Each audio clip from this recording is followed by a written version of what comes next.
Hi, in this video I will show you how to download the model, how to set up your Blender scene, and how to import the model into Blender. To download assets from Epic Games, you will need the Epic Games launcher.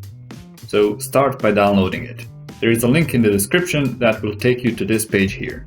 Just click on the Get Epic Games button and follow the download and install instructions. After it is installed and you log into your Epic account, you should be greeted with a page similar to this one. Now click on the Unreal Engine button on the left side and make sure you are looking at the Library tab. I have a version of Unreal already installed, and if you don't, click on the plus button and install one. Now while that downloads, let's switch to the Marketplace tab. And in the search bar, type in Countess. Click on the Paragon Countess item, and here you should see a button that says Free. Click on that and done. You now own the Countess model. After the engine is downloaded and installed, go back to the Library tab and launch it. Select Games as the project type and click on Next. Blank is fine.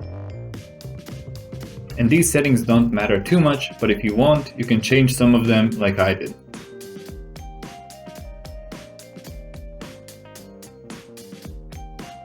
Now give your project a name and click on Create Project.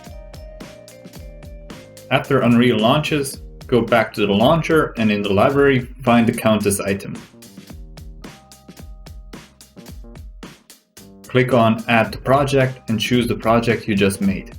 Click on Add to Project again, and now this might take some time to download and import into the project. After that is done, go back to Unreal and you should see the Paragon Countess folder now. And start digging into it. Choose Characters, Heroes, Countess, Skins, Tier 2, Shogun, and Meshes.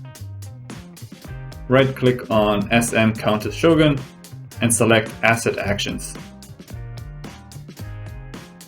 Click on Export. You can leave the name as it is and save it on a folder on your PC.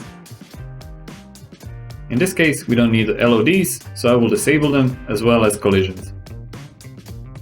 And now hit Export. With that, we are done with the Unreal section, so you can close it. Now let's go to Blender and prepare the file. I have an empty scene loaded up and my Properties window is switched to the Scene tab.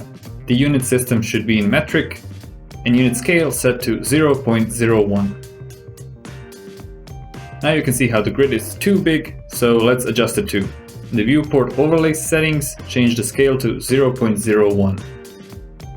Next, let's import the model. Go to File, Import, and FBX. Navigate to the file you exported from Unreal.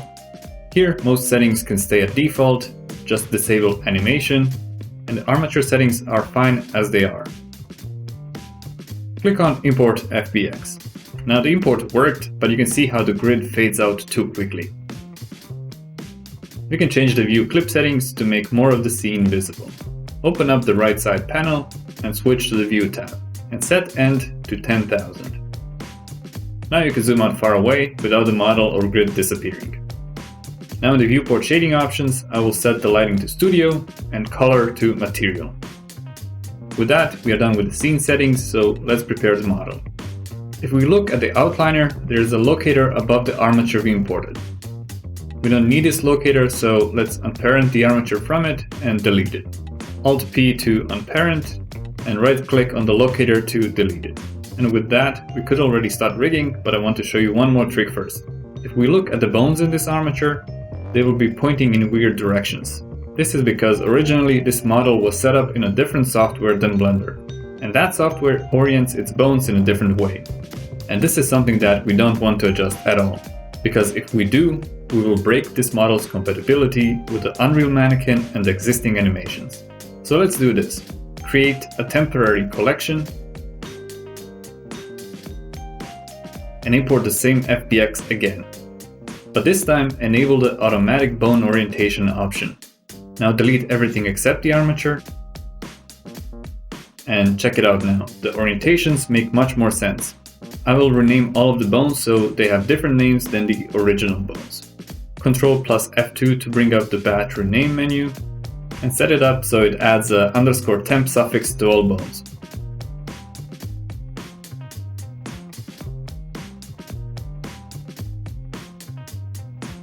Now with all bones selected, press M and move them to a different layer.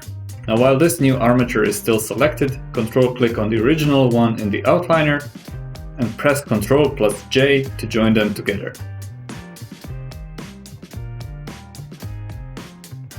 You can now delete the temp collection, and with the armature selected and the properties panel set to the armature panel, shift-click on the layer that contains the temp bones to make them show up again. What we have now are the original bones and these nicely oriented temp bones all in one armature. This would be a nice time saver later on because we would otherwise have to manually create and orient many of these. And now we have everything we need and it's properly set up for compatibility with Unreal. What is great about Blender is that even if we mess something up now, we can later test and easily readjust most things. And in the next video, we will be rigging the torso. See you there.